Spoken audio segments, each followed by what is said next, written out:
अगर मैं आपसे कहूं कि ट्रंप ने एक बार वापस से कह दिया है कि जंग अभी जारी रहेगी, जंग खत्म नहीं बल्कि अभी शुरुआत हुई है। लेकिन आइए देखते हैं कि जो ट्रंप बार बार ये बयान दे रहा है, कभी कह रहा है कि जंग खत्म हो गई तो कभी कह रहा है जंग अभी चलेगी। आखिरकार इसके पीछे के कहने के मायने क्या हैं और आखिरकार ट्रंप ऐसे बार बार बयान क्यों देता है और जंग कब तक खिंच सकती है, इसके बारे में देखते हैं। यार अगर आप ये देखने की कोशिश करोगे तो अभी हाल फिलहाल ये जंग खत्म हो जाती अगर ट्रंप का साथ नाटो दे देता, लेकिन नाटो वाले देश ट्रंप का बिल्कुल भी साथ नहीं दे रहे। अगर ट्रंप के साथ नाटो देश एक ही बैग मिलकर 32 के 32 देश ईरान पर अटैक कर दिए तो इतना साफ से सीधी बात है कि जो ट्रंप है और जो नाटो देश हैं वो 1 से 2 दिन के अंदर इस युद्ध को खत्म कर देंगे। लेकिन ट्रंप के साथ कोई भी नहीं उतर रहा और ट्रंप इसीलिए बौखला चुका है। और आगे आने वाले समय के अंदर अगर नाटो कंट्री में से किसी भी देश के ऊपर हमला होता है और राष्ट्रपति अगर डोनाल्ड ट्रंप ही रहता है तो आप यहाँ लिख कर रख लीजिए कि अमेरिका उन्हें बचाने नहीं जाएगा।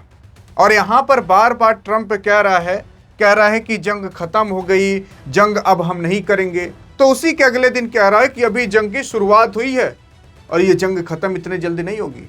अभी हाल फिलहाल मैंने आपको पिछली वीडियो में बताया था कि ट्रंप ने बैठकर खुद कहा है प्रेस कॉन्फ्रेंस में केवल 2 हफ्ते तक जारी रहेगी जंग, लेकिन अब कह रहा है कि अब शुरुआत हुई है। लेकिन सवाल उठता है इसके कहने के मायने क्या हैं। यार देखो, जंग के अंदर जो ट्रंप है उसने अपने सबसे बड़े बड़े हथियार, बंकर बस्टर बॉम्ब, F-35 और पैट्रियट मिसाइल, बहुत बड़े बड़े रडार सिस्टम, इन सब को इस्तेमाल कर लिया है। लेकिन सब के सब चीजें इसकी नाकाम हो गई हैं। यानी कि मतलब कुछ ना कुछ तो इफेक्ट डाली है ईरान पर, लेकिन ईरान को पता है कि हम बर्बाद हैं, लेकिन सनम तुमको लेकर डूबेंगे और अमेरिका को लेकर ही डूबेगा। ईरान के अंदर अगर आप देखोगे, ईरान तब से बौखलाया है जब ईरान के एक स्कूल पर हमला कर दिया गया था और लगभग 168 बच्चियां मार दी गई थी। वो भी वहां पर एक नहीं बल्कि टॉम हॉक नाम की 2 मिसाइलें गिरी थी। और टॉम हॉक की मिसाइलें यार वहीं पर ही गिरती हैं जहां पर निशाना सेट किया गया रहता है। अगर वो 1-2 इंच भी इधर उधर हो जाती है ना तो नाम हो जाता है यार कि 1-2 इंच ये इधर उधर कैसे हो गई। तो इसका मतलब वहीं पर ही टारगेट करके मिसाइल मारा गया होगा। लेकिन जब ट्रंप से ये पूछा जाता है कि आपने ऐसा क्यों कराया तो ट्रंप कहता है मुझे नहीं पता। मतलब आप खुद सोच कर देख सकते हो कितनी बड़ी बड़ी चीजें हो जा रही हैं। छोटी छोटी बच्चियां 7 से 12 साल की मार दी जा रही हैं, लेकिन ट्रंप को पता ही नहीं है। लेकिन अब जब ट्रंप के ऊपर सब कुछ आ चुका है, जब ये युद्ध बहुत ज्यादा खिंच चुका है और ट्रंप का कम से कम अरबों का नुकसान हो चुका है, तब ये चर्चाएं चल रही हैं क्या ट्रंप अब इस युद्ध को रोकेंगे कि लंबा खींचेंगे। देखो यार, ये मैं नहीं बल्कि ईरान को अभी समझा चुका है, रूस और कोई और नहीं बल्कि चीन ये समझा चुके हैं कि जो ट्रंप अभी कह रहा है कि हम युद्ध को 2 हफ्ते के अंदर रोक देंगे, कृपया करके इसके चक्कर में पड़िएगा मत, क्योंकि ये और बड़ा हमले करने की फिरात में होगा कि कितना बड़ा हमला कर दे। क्योंकि जब जब ट्रंप ये कहता है कि अब युद्ध रुक जाएगा, तब तक आप देखोगे कुछ दिन तक स्टॉक मार्केट थोड़ा भागता है, लेकिन जब जब युद्ध होने लगता है वापस स्टॉक मार्केट गिर जाता है। आप देखिए ना, ट्रंप ने कहा था कि हम युद्ध को खत्म कर देंगे, वापस चलने लगा निफ्टी 50, वापस धड़ाम हो गया 1-2%। तो ये पूरे दुनिया के अंदर इफेक्ट पहुंचता है। और अभी ट्रंप ने कहा था कि हम खार्ग आइलैंड पर कब्जा कर लेंगे। खार्ग आइलैंड जो ईरान का वो आइलैंड है जहां से लगभग 90% का ईरान का एक्सपोर्ट होता है तेल ओल का, यहीं पर ईरान ने अपना पूरा सिस्टम बनाकर रखा है। अब अमेरिका का कहना है कि हम यहाँ पर जाकर कब्जा कर लेंगे। इस वजह से अमेरिका कहा जा रहा है कि 65,000 आर्मी भेजा है यहाँ पर। लेकिन अब कब्जा कर पाएंगे कि नहीं? कब्जा करने का मतलब यहाँ पर अमेरिकी सेना रहेगी, और अगर अमेरिकी सेना रहेगी तो क्या ईरान यहाँ से यहाँ मिसाइल नहीं दागेगा?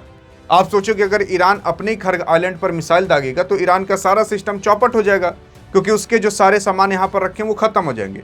ईरान के वैसे भी बहुत सारी चीजें खत्म हो गई। अगर खार्ग आइलैंड भी चला गया तो उसको कोई दिक्कत नहीं, लेकिन वो मार कर ही दम लेगा। अगर यहाँ पर अमेरिकी सेना आ जाती है तो आप खुद सोच कर देखिए क्या वो जा पाएगी? और जाएगी भी तो कैसे जाएगी? उसको मिसाइल पीछे कर लेगी। और इसी सब चीजों की वजह से पूरी दुनिया के अंदर क्रूड ऑयल के दाम अभी आप देख रहोगे इतने ज्यादा उथल पुथल हो रहे हैं। एक बैरल जो होता है वो मिलता था पहले $70-75 का, पहले $60 का भी मिलता था, अभी $100 $120 का मिल रहा है। अरे लगभग 60-70%, 80% जैसे महंगे हो गए हैं। लेकिन भारत के अंदर अभी इसकी दिक्कत नहीं आई है, क्योंकि भारत रूस से और बाकी अन्य जगह से तेल खरीद ले रहा है। लेकिन अगर ऐसे ही चलता रहा तब दिक्कत हो जाएगी। ईरान ने यहाँ पर धमकी भी दे दी है। दे दी है कि अब अगर ईरान के किसी भी बड़े अधिकारी को मारा गया तो ईरान अब कुछ नहीं करेगा। जो ये बड़े बड़े कंपनियां अमेजॉन है ना, Amazon, Tesla, Google, Facebook, Apple, इन सब पर मिसाइल दाग देगा।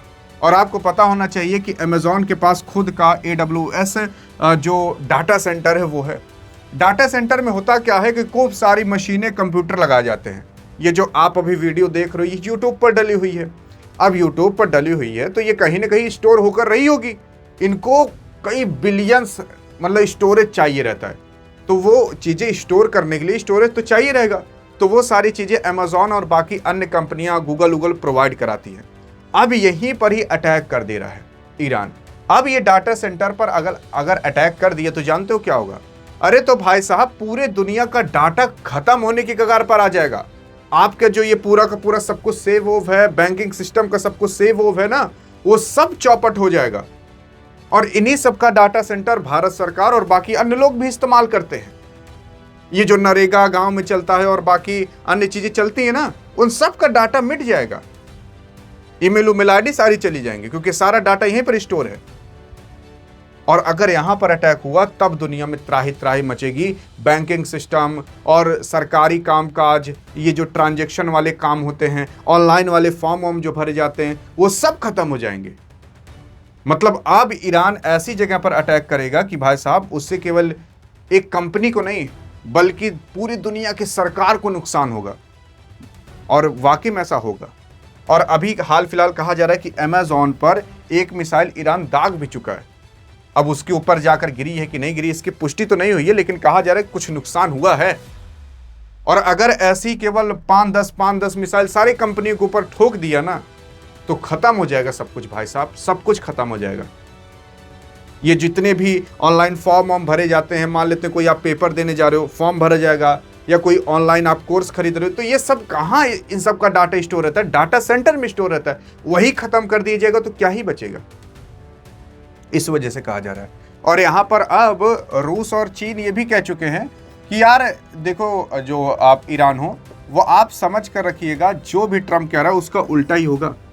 ट्रम्प जानबूझकर कहता है कि हम युद्ध को खत्म करने वाले हैं ताकि ईरान भी थोड़ा शांत हो जाए।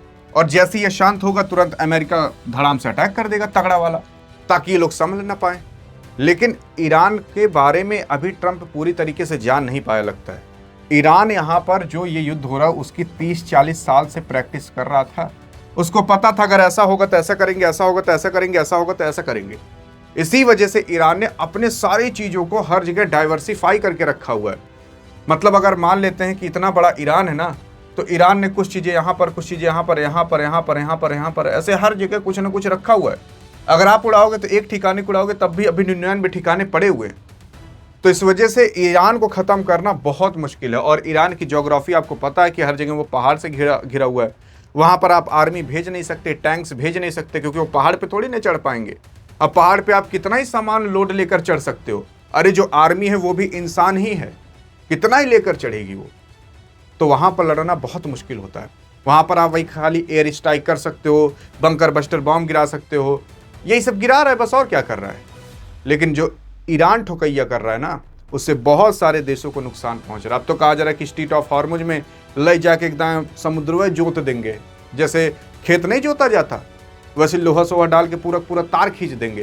तार जो नीचे पूरा फैला हुआ है ना इंटरनेट का, सारा खत्म हो जाएगा। भारत का भी लगभग 30% इंटरनेट का तार वो स्ट्रेट ऑफ हॉर्मुज से होकर गुजरता है। 30% काफ़ी ज़्यादा होता है, कम नहीं होता। अभी हल्का सा नेट स्लो हो जाता है तो बड़ी दिक्कत होती है। सोचिए 30% का भारत तार ही कट जाए तो दिक्कत नहीं होगी। यूट्यूब, गूगल, फेसबुक को चलेगा ही नहीं। आदमी को पेपर के परीक्षा का फॉर्म भरना था वो भी नहीं भर पाएगा। अरे गूगल पे तो जाकर भरोगे, और कहाँ भरोगे? तो ये सारी दिक्कतें इस युद्ध के अंदर आ सकती हैं। और इसी वजह से ट्रंप बार बार कहता है कि चलो युद्ध को एक बार रोक देते हैं ताकि थोड़ा सा ठंडा माहौल हो जाए, ताकि बहुत ज़्यादा माहौल अगर गर्म हो जाएगा ना तो उसमें ईरान कुछ ना कुछ कर देगा। और अगर कुछ कर दिया तो उससे पूरी दुनिया फिर भोगेगी, और जब पूरी दुनिया भोगेगी तो सवाल ट्रंप से पूछेगी। तो ये कारण है जो ट्रंप बार बार बीच बीच में कहता है कि चलो युद्ध को रोक दिया जाए, फिर युद्ध कर देता है। और ऐसे ही युद्ध चलता रहेगा। युद्ध कब खत्म होगा ये मैं आपको बता रहा हूँ, न ट्रंप को पता है न ईरान को पता है। जब दोनों ठंडा जाएंगे, युद्ध कर करके कोई निष्कर्ष नहीं निकलेगा, तब आएंगे टेबल पर, चल भैया बात कर लेते हैं, जो तुम कहो जो हम कहें, कुछ न कुछ मान लेते हैं। जैसे रूस और यूक्रेन का युद्ध अभी तक चल रहा है, वैसे ये भी लंबे समय तक खिंचाता रहेगा। लोग मरते रहेंगे, चलता रहेगा ऐसे युद्ध। एक समय अगर 100-200 लोग मरेंगे, न्यूज़ ही नहीं बनेगी वो, क्योंकि इतना नॉर्मल हो जाएगा तब। ये सच्चाई है इस युद्ध की। बाकी आप देखते हैं आप क्या कहते हो। बाकी अगर अधिक जानकारी चाहिए तो इस वीडियो में मिलते हैं, तब तक के लिए जय हिंद जय भारत।